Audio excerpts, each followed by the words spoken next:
नमस्कार, my name is मुख्यमंत्री में आपका स्वागत है। मैं हूं विजय त्रिवेदी। इस समय हम लखनऊ के सबसे वीआईपी और सिक्योरिटी से चाक चौबंद इलाके कालिदास मार्ग पर। यह सड़क मुख्यमंत्री मायावती के निवास पर जाती है। इस समय हम हैं भारतीय जनता पार्टी के अध्यक्ष रहे और उत्तर प्रदेश के पूर्व मुख्यमंत्री राजनाथ सिंह के निवास पर। राजनाथ सिंह जी से जानने की कोशिश करेंगे कि क्या वो इन चुनावों में भारतीय जनता पार्टी को ये मुख्यमंत्री निवास दिलवा सकते हैं।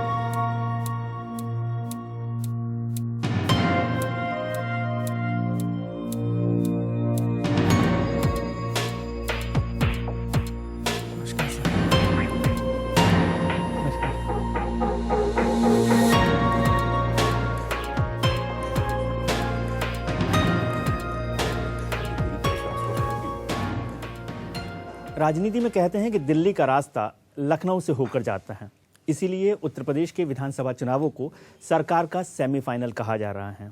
यानी जो यहाँ ताकत दिखाएगा वो दिल्ली में सरकार बनाएगा।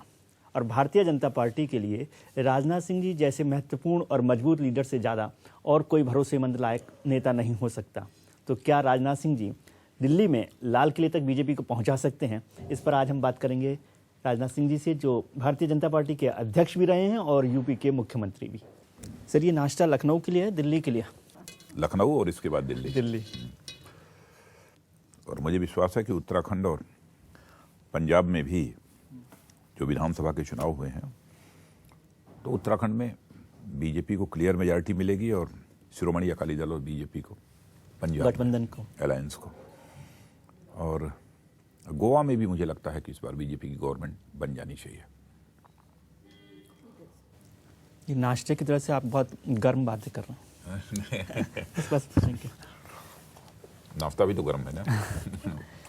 आप जब अध्यक्ष रहे 2005 में, जब आप अध्यक्ष बने, उसके बाद इन 5 राज्यों के चुनाव भारतीय जनता पार्टी ने जीते हैं, लगातार एक के बाद एक चुनाव जीते हैं। क्या आपको आज वैसी स्थिति लग रही है? नहीं, मैं ऐसा नहीं मानता कि अध्यक्ष के रूप में मैंने कोई करिश्मा किया, बल्कि हमारे जो नए अध्यक्ष आए हैं तो नितिन गडकरी, वो बहुत ही अच्छा काम कर रहे हैं। दिल्ली में जाकर जो नेता हैं वो दिल्ली की तरह से खाना पीना, रहन सहन, स्टाइल में आ जाते हैं। अक्सर देखा है मैंने कि बहुत सारे नेताओं से मिलते हैं, लेकिन राजनाथ जी में पिछले 40 साल में कोई बदलाव नहीं आया। वही खाना, घर का खाना, आप नाश्ता करते हैं। वो तो सही है। मैं गाँव का रहने वाला हूँ, निरा गाँव का हूँ, इसलिए गाँव के साथ अपने संबंधों को मैं कभी तोड़ नहीं सकता। चाहे हमारे कैमरा पर्सन जो हैं बाला, वो आपको पढ़ रहे थे गूगल पर डिटेल में, तो उनका ये तो बड़ा अजीब सा कंट्राडिक्शन मुझे लगता है कि फिजिक्स के लेक्चरर राजनाथ जी तो लगते नहीं, वो तो किसानों की तरह से, आम आदमी की तरह से बात करते हुए रहते हैं। जो फिजिक्स के लेक्चरर होते हैं वो एक स्टाइल में रहते हैं फिजिक्स से, और मैं समझता हूँ जो आदमी के रहन सहन का तरीका है उससे कोई लेना देना नहीं। और मैंने तो देखा है कि फिजिक्स, केमिस्ट्री, मैथमेटिक्स के बहुत सारे टीचर्स, बहुत सारे विद्वान बहुत ही सरल तरीके से रहते हैं सर। उनको लगता ही नहीं है कि ये पढ़े लिखे लोग हैं। बहुत सारे ऐसे लोग हैं जिनकी ताकत बीजेपी में बढ़ी है, वो लोग आरएसएस से जुड़े हुए लोग नहीं हैं।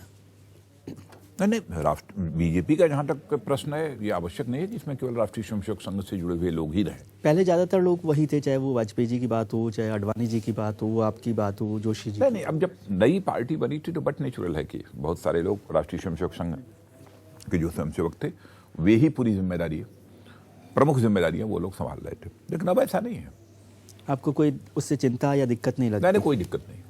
आपको नहीं लगता कि जो लोग संघ से जुड़े हुए लोग नहीं हैं, उनकी विचारधारा में और भारतीय जनता पार्टी की जो मूल विचारधारा है उसमें फर्क? कोई बहुत बड़ा अंतर। जो भी आता है धीरे धीरे वो रच बस जाता है इसी में। और जब 96 में सरकार बन रही थी और 13 दिन की सरकार गिरी, उसमें भी एक मोटी वजह आरएसएस रही कि लोग भारतीय जनता पार्टी को आरएसएस से जुड़ा हुआ मानकर एक्सेप्ट नहीं करते। जो पॉलिटिकल अनटचेबिलिटी, जो अडवाणी जी कहा करते थे अक्सर, पॉलिटिकल अनटचेबिलिटी की बात थी, वो बीजेपी के साथ रही और उसकी एक मेन जो वजह है वो आरएसएस मानी जाती रही। देखिए, केवल मुस्लिम वोट बैंक की चिंता के कारण लोग ऐसा करते हैं और बीजेपी के नाम से एक मुसलमानों के अंदर एक सेंस ऑफ फियर, माने भय पैदा करने की वो कोशिश करते हैं। मैं बार बार कहता हूं कि जो भी भारत माता की कोख से पैदा हुआ है, भारत की इस धरती की धूल में खेल कूद कर बड़ा हुआ है, चाहे वो हिंदू हो, मुसलमान हो, कोई भी, सिख हो, ईसाई हो, सभी एक दूसरे के भाई हैं। इनके बीच किसी प्रकार का भेदभाव, किसी प्रकार का डिस्क्रिमिनेशन नहीं किया जाना चाहिए। NDTV's Cricket app. Android and iPhone. Fastest scorecard, special analysis, and much more. Download free. ndtv.com/apps.